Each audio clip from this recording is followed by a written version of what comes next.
और समस्त आर्य समाज की कार्यकारिणी समिति के सभी सदस्यों को इस अमृत कथा आयोजन की ढेरों ढेरों शुभकामनाएं, ढेरों ढेरों बधाइयां देते हुए, सबका हार्दिक अभिनंदन करते हुए आज के कथा के सत्र में हम लोग प्रवेश करते हैं।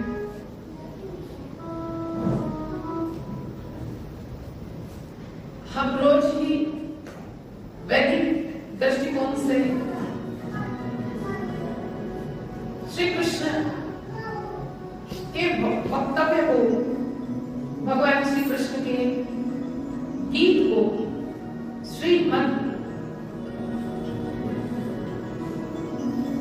वैसे हमारे सनातन में भगवत गीता और श्रीमद् भागवत पुराण, इसमें इसको लेकर भी बड़ी कंफ्यूजन है। कल भी कोई बात कर रहे थे कि जो आप कह रहे हैं कि श्रीमद् भागवत में तो नहीं है, पर फिर मैंने उनको कहा, मैंने कहा देखो, श्रीमद् भागवत जो आप कथा सुनते हैं वो श्रीमद् भागवत कुछ और है, लेकिन जो यहाँ चल रहा है, जो कथा यहाँ हम कह सुन रहे हैं, वो कथा कुछ और है। गीता जी में, भगवत गीता और श्रीमद् भागवत में अंतर है। भगवत गीता श्री कृष्ण भगवान ने जो अर्जुन को सुनाई वो भगवत गीता है, और श्रीमद् भागवत जो है वो ऋषि वेद व्यास की रचना है, जो शुकदेव ऋषि ने मृत्यु के भय से भयग्रस्त पांडवों के वंशज राजा परीक्षित को सुनाई। वो अलग है, ये अलग है, और हम इस अमृत कथा को वैदिक दृष्टिकोण से समझ रहे हैं। और कथा का विषय जो है वो गीता जी ही चल रहा है। और मैंने जब पिछली बार हमने दिसंबर में गीता जी पर चर्चा की थी, अपना चिंतन प्रस्तुत किया था, तब 7 दिन बाद विश्राम हो गया था। और इसी व्यासपीठ से मैंने कहा था कि अगर दोबारा भगवान मौका देते हैं तो इसी गीता जी को हम आगे बढ़ाएंगे। और फिर ऐसा मौका मिला, भगवान ने ऐसा बनाया, संयोग बनाया कि आप सबने फिर कथा कहने के लिए आमंत्रित किया, तो इसलिए फिर उसी गीता जी को, उसी चर्चा को हम लोग, उसी विचार को, उसी चिंतन को हम लोग आगे बढ़ा रहे हैं।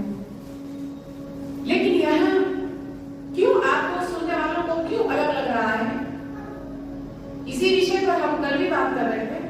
क्योंकि ऐसा नहीं है कि हमारे पुराणों में सत्य कहा नहीं गया है, ऐसा बिल्कुल नहीं है।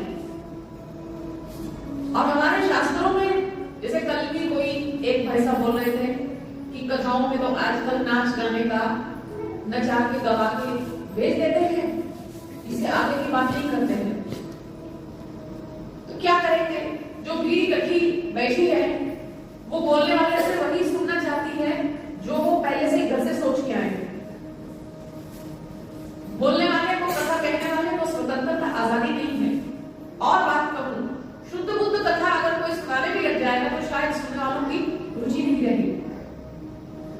सुनने वाले जो सुनना चाहते हैं वो कहने वाले को भी उसी में खींच लेते हैं।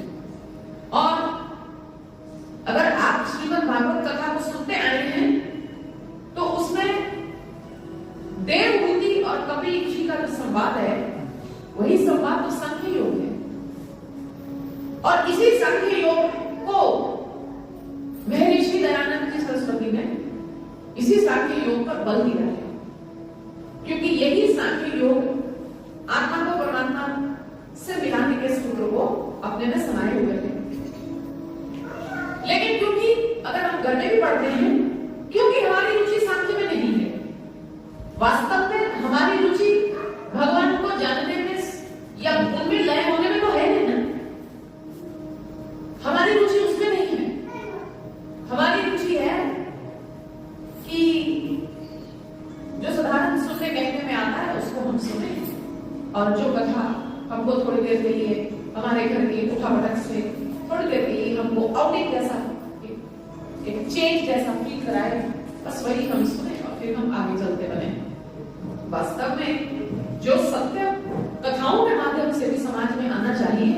वो भी नहीं आ पाता है, वो भी नहीं आ पाता है। लेकिन आर्य समाज का चिंतन हमको मौका देता है कि जिन भी पुराणों और शास्त्रों को हम लोग साधारण जीवन में भी पढ़ते हैं, उनमें भी छुपे हुए सत्य की ही बात की जाए। बस आर्य समाज बड़ी सुंदर बात छान करता है, और ऐसा कह लूं, जो आर्य प्रकृति का है वो सत्य को उठा लेगा, और जो किसी काम का नहीं है उसको वो छोड़ देगा। साधु है ऐसा चाहिए जैसे सूप सुहाए, सार सार को कह जाए, उठा दिए उड़ाए। सूप का स्वभाव क्या होता है? जो सूप चलाना जानती है, सूप अब आजकल वाले तो नहीं जानते होंगे, लेकिन जो सूप चलाना जानती है उनको ढंग आता है कि कैसे जो फालतू का है छिलका कैसे हटा देना है, और दाना कैसे रख लेना है, बीच का कंकर पत्थर कैसे हटा देना है, और जो सही है, जो उचित है, जो काम का है उसको रख लेना। छज बोलते हैं, है ना, आपने बोलचाल भाषा में छज। ओ एक भाई साहब ने बोला तो मैंने पकड़ लिया। तो वो चलाने का भी एक ढंग है। और कोई कहे कि फार्मूला बता दो कि क्या फार्मूला है, हम पढ़े लिखे हैं, हम चला लेंगे, फार्मूला क्या है? वो फार्मूला तो बताया तो नहीं जा सकता। ये तो जिसको चलाना आता है उसी को पहले देखना पड़ेगा, उसी को समझना पड़ेगा, उसकी ऐसा कहीं उसकी संगति करनी पड़ेगी। और कहीं कहीं जो सयानी वाली है वो कहीं मैं चला रही हूँ, मेरा हाथ पकड़ के देख कि मैं कैसे चला रही हूँ। यकीन जानना, हाथ से ज्यादा बुद्धि का काम है वो, और हाथ से ज्यादा वो वो समझ का काम है, जिसकी समझ से जो दाना है वो एक तरफ रह जाएगा, और जो फालतू का मिट्टी कंकड़ पत्थर या छिलका वो साइड में रह जाएगा। और धीरे धीरे चलाते करते ये स्वभाव बन जाता है। और बड़ी सुंदरता से जो समझदार माइना है वो अपना काम निकाल लेती है, और साफ दाना संभाले। तो बस ऐसा ही कुछ है।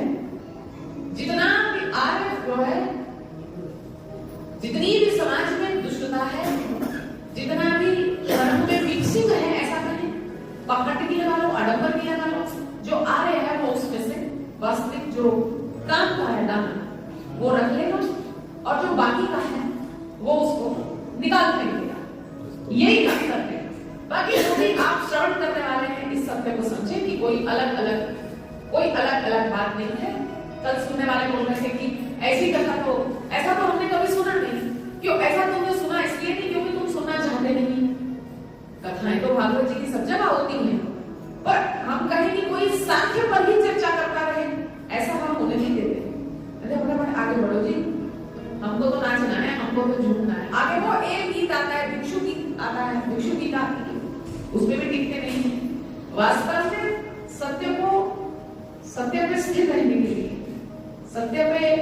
सत्य की अनुभूति करने के लिए, सत्य को समझने के लिए, जानने के लिए थोड़ा स्थिर होना पड़ता है।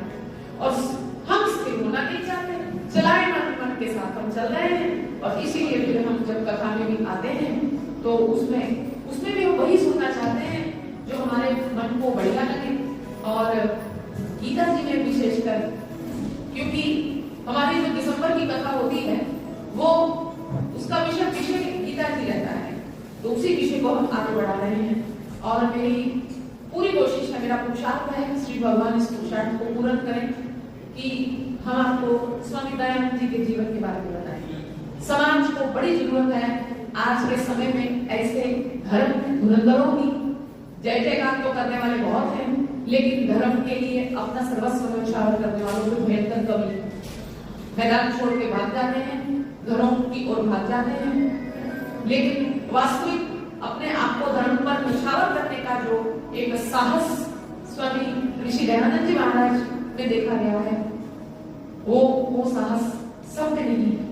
तो और फिर कहूं, आज का समय मांग रहा है हमसे फिर वही साहस, फिर वही बुद्धिमत्ता, फिर वही